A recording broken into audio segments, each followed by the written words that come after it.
More news now. A woman is missing and feared dead after a fire ripped through an apartment building in Plymouth early this morning. Fire officials say more than 120 firefighters from every station in Sheboygan County were on hand to put out those flames. Tom Durian is live at the scene tonight, where people who lived in the building are sharing their stories. Huh, Tom? Yeah, George and Carol, hours after this fire, I'll move out here. You can see that there are still a few firefighters on scene here this evening. We have seen them open up the streets around this area, but the street remains closed in front of the building.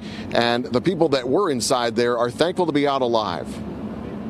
It's just black. I was just scared. I just had to get my kid out. That was the only thing in my head. Get Lauren out. Get Lauren out. Get Lauren out. We can't die in there. A frightening wake-up call for the residents of this apartment building on Mill Street in the heart of downtown Plymouth. The whole building was up in flames, smoke everywhere. The smoke was dark and disorienting for people inside.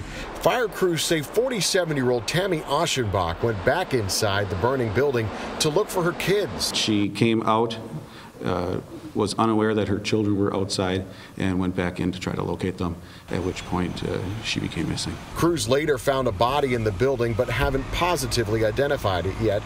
Neighbors fear it may be Tammy, describing her as someone who wouldn't think twice about going back in. Even though there may have been times she was struggling herself, she would do anything for anyone. The building was a total loss, and the story from those who lived inside is sadly the same. We lost everything. Everything's gone. We don't have nothing left. Everything else is gone. We lost everything. Well, the Red Cross is helping the 6 families that were displaced by the fire that lived in the building. We can tell you that 2 people from the apartment building, 1 firefighter, were taken to the hospital with injuries, minor injuries. Firefighters say it was really hard to fight this fire because these buildings here in the downtown area are more than 100 years old and very close together. Reporting live in Plymouth, Tom Durian, today's TMJ4. Just a terrible morning. Thank you very much, Tom.